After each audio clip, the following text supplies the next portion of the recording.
السلام علیکم۔ کس نمبر 11 من کے محلے میں شکیل احمد چوہان۔ حکیم صاحب کے جاتے ہی اشال نے خوشی میں جھومتے ہوئے ممتاز بیگم کو کال ملا دی۔ السلام علیکم اشال بیٹی، ممتاز بیگم نے کال ریسیو کی تھی۔ سہیلی کل آپ نے میرے نکاح پر آنا ہے، میں نے ابا سے اجازت لے لی ہے، اب کوئی بہانہ نہیں چلے گا، اگر آپ نہ آئیں تو میری آپ کی فرینڈ شپ ختم۔ اشال تیز کام کی طرح چک چک بولے جا رہی تھی، نہ تو اس نے سلام کا جواب دیا تھا اور نہ ہی ممتاز بیگم کو بولنے کا موقع۔ میں آپ کو بتا نہیں سکتی میں آج کتنی خوش ہوں۔ اشال نے دم لیا تو ممتاز بیگم ہنستے ہوئے بول پڑی، بتانے کی کوئی ضرورت نہیں ہے اشال بیٹی، مجھے سب کچھ پتہ چل گیا۔ آپ کو کس نے بتایا؟ اشال نے فٹافٹ پوچھ لیا۔ تمہاری خوشی سے مجھے سب کچھ پتہ چل گیا ہے، جاری ہے۔ واہ جی واہ، آپ تو بڑی پہنچی ہوئی سرکار ہیں، اشال اسی رفتار سے بولے جا رہی تھی۔ کہاں کی سرکار اشال بیٹی، تم نہ ہوتی تو مجھے مزمل کے بارے میں کیسے پتہ چلتا؟ میں کل ضرور آؤں گی، بس مزمل سے بات کر کے تمہیں اطلاع دے دیتی ہوں۔ آپ کو مزمل سے اجازت لینے کی کیا ضرورت ہے؟ آپ اس کی دادی ہیں، وہ آپ کا دادا نہیں۔ ممتاز بیگم یہ بات سن کر ہنس پڑی۔ اجازت نہیں لینی اشال بیٹی، اسے بتانا ہے عاقل اور اپنے رشتے کے بارے میں۔ معراج کا ذکر کروں گی تو اسے لگے گا جیسے اس کی اور مام کی بات کر رہی ہوں۔ میں چاہتی ہوں کہ وہ مام کا مجھ سے خود ذکر کرے۔ دادی یہ ناممکن ہے، مام میری بیسٹ فرینڈ ہے، اس نے آج تک مجھ سے کوئی بات نہیں چھپائی، اس کے باوجود مزمل اور خود کی محبت مجھ سے ڈسکس نہیں کرتی۔ مزمل بھی آپ سے بات نہیں کرے گا، ضرور کرے گا وقت آنے پر۔ کس وقت کی بات کر رہی ہیں؟ 6 ماہ ہو گئے ہیں اس طوطا مینا کی کہانی کو۔ اس عرصے کے دوران میں نے خود ایک دفعہ مام سے بات کی تھی، وہ تب بھی انکار ہی کر رہی تھی۔ مجھے غصہ آ گیا، میں نے اس کی اچھی خاصی مرمت کر دی تھی۔ اشال، سہیلی کی مرمت کرنے سے الفت ختم ہو جاتی ہے۔ دادی آپ کی بات ٹھیک ہے، پر مجھے غصہ اس بات کا تھا کہ جب مجھے حارث سے محبت ہوئی تھی تو میں نے سب سے پہلے اپنے دل کا حال مام کو ہی سنایا تھا۔ ابا کو راضی کرنے کی بات آئی تو پھر بھی میں نے مام ہی سے کہا تھا۔ ابا میری طرح ہی مام سے بھی محبت کرتے ہیں، مام کو مجھ پر اعتبار کرنا چاہیے تھا۔ اعتماد کسی پر کیا جاتا اور اعتقاد اپنا اپنا ہوتا ہے اشال بیٹی۔ دادی آپ تو ابا کی طرح ہی مشکل باتیں کرنے لگی۔ آسان بازی ہے اشال، تم نے بھی تو اپنی زندگی کا سب سے بڑا راز اس سے چھپا کر ہی رکھا ہے۔ کیا تمہیں مام پر اعتماد نہیں؟ وہ بیچاری تو اپنا راز بھی نہ چھپا سکی، صرف ماننے سے انکاری ہے۔ اشال بیٹی، اسے تمہاری ضرورت ہے، اس کا خیال رکھو۔ ممتاز بیگم کی باتوں سے اشال کسی گہری سوچ میں پڑ گئی، چند منٹ پہلے والی شوخی سوچوں کے سمندر میں ڈوب گئی تھی۔ دادی مجھے مام کی طرف جانا ہے، رکھتی ہوں، اشال نے سنجیدگی سے کہتے ہوئے موبائل بند کر دیا تھا۔ اشال جمعے کی نماز کے بعد مام سے ملنے گئی۔ جب وہ ان کے گھر پہنچی تو مریم بی بی اور مومنہ بازار جانے کے لیے تیار ہو رہی تھی۔ آنٹی کدھر کی تیاری ہے؟ اشال نے پوچھا۔ تمہاری ساس نے مجھے اور مومنہ کو زبردستی اپنے ساتھ تیار کر لیا، بازار تک جا رہے ہیں۔ اشال آپ بھی چلو ہمارے ساتھ، حارث بھائی بھی ساتھ ہی ہیں۔ مومنہ نے اشال سے کہا ہی تھا، ہارن کی آواز کانوں میں پڑی، سب کا دھیان ادھر ہو گیا۔ بڑی لمبی عمر ہے اپنے حارث بھائی کی، مومنہ نے شرارتی انداز میں کہا تھا۔ مریم بی بی اشال کے ساتھ مومنہ کی تکلفی نوٹ کر رہی تھی۔ مومنہ، مریم بی بی نے ڈانٹتے ہوئے مومنہ کو ٹوک دیا تھا، اشال تم سے بڑی ہے، تمہارا مذاق بنتا نہیں، چلو حارث انتظار کر رہا ہے، اشال تم آؤ اور گیٹ بند کر لو۔ آنٹی مام آپ کے ساتھ نہیں جا رہی؟ اشال نے جاتے ہوئے بھی ایسے ہی پوچھ لیا تھا۔ پہلے کون سا وہ بازار جاتی ہے، فریج میں کھیر رکھی ہے، وہ نکال کر اس کے کمرے میں لے جاؤ، خود بھی کھاؤ اور اسے بھی کھلا دینا۔ مریم بی بی صحن میں سے گزرتے ہوئے اشال کو ہدایات دے رہی تھی۔ دروازے پر پہنچ کر اشال رک گئی۔ مریم بی بی اور مومنہ گاڑی میں بیٹھ گئیں۔ اشال نے آدھے کھلے دروازے سے ہی حارث کا دیدار کر لیا تھا۔ حارث بے خبر تھا اشال کی موجودگی سے۔ اشال آپ ہی گیٹ بند کر لو، مومنہ نے گاڑی میں بیٹھ کر جان بوجھ کر ہی صدا لگا دی تھی۔ اشال کا نام سن کر حارث کے کان کھڑے ہو گئے تھے، تب تک وہ گاڑی چلا چکا تھا اور اشال نے گیٹ بھی بند کر لیا تھا۔ مریم بی بی نے ایک بار پھر مومنہ کو گولی ڈالی تھی، جو کہ حارث کے ساتھ فرنٹ سیٹ پر بیٹھی تھی۔ مریم بی بی اپنی سہیلی علیمہ کے ساتھ پچھلی سیٹ پر بیٹھی تھی۔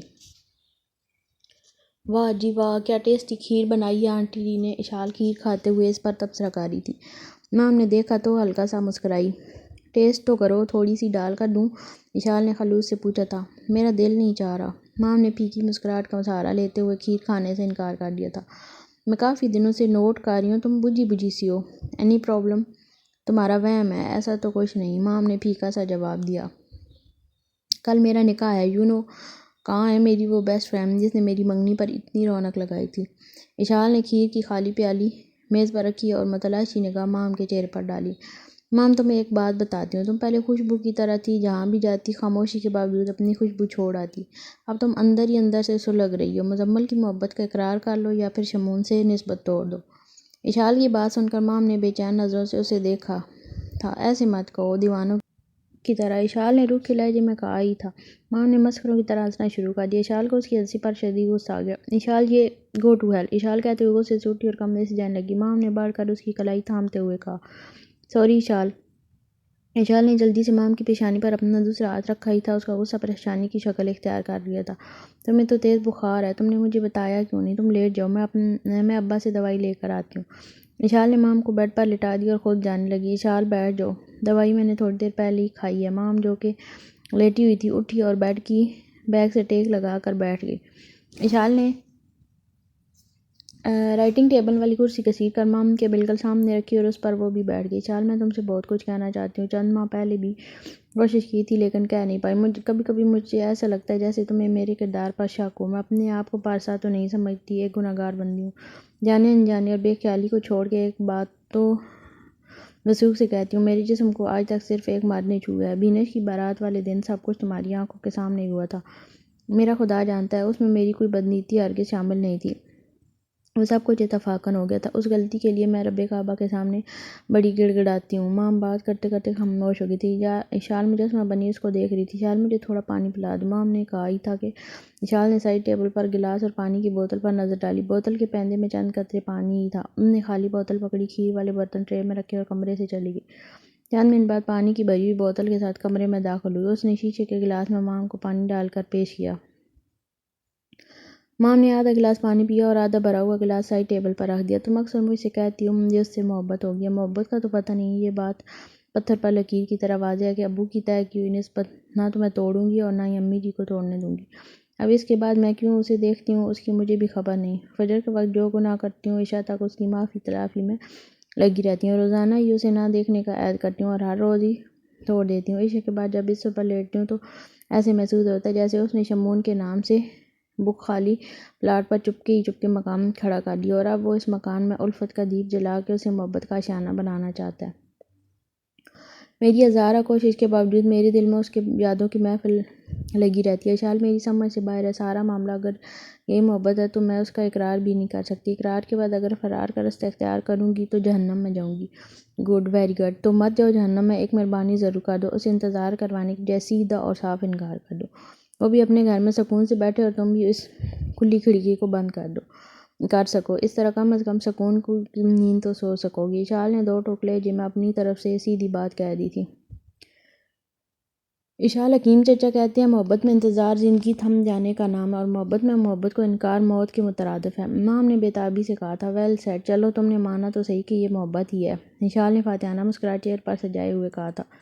مام نے اس کی مسکراہٹ کو دیکھ کر مسکرانے کی کوشش کرتے ہوئے سائڈ ٹیبل پر آدھے بھرے ہوئے شیشے کے گلاس پر نظر ڈالی اور کہنے لگی، میں نے حکیم چچا کی کہی ہوئی ایک بات تمہیں بتائی ہے، محبت کا اقرار نہیں کیا۔ مام نے اپنی بات کی وضاحت پیش کی۔ دیٹ از انٹرسٹنگ، محبت کا اقرار نہیں کیا، اشال نے مام کے انداز میں ہی کہا تھا۔ اس کا انداز دیکھ کر مام کے ہونٹوں پر میٹھی مسکراہٹ بکھر گئی۔ اشال، اس پانی کے آدھے گلاس کی طرف دیکھو، آدھا گلاس پانی سے بھرا ہے اور آدھا خالی ہے۔ تم آدھے بھرے ہوئے گلاس میں محبت کا پانی دیکھ رہی ہو اور میں آدھے خالی گلاس میں نسبت کی ہوا کو محسوس کر رہی ہوں۔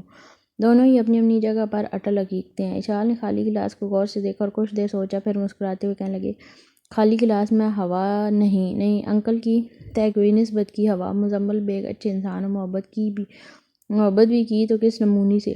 دونوں کے چہرے پر خوشی لوٹ آئی تھی۔ شکر ہے تمہارے چہرے پر رونق تو آئی، بڑے بڑے ڈائلاگ مار رہی تھی مام چودھری، مجھے تمہارے کردار اور حیا پر کوئی شک نہیں ہے، مائنڈ اٹ۔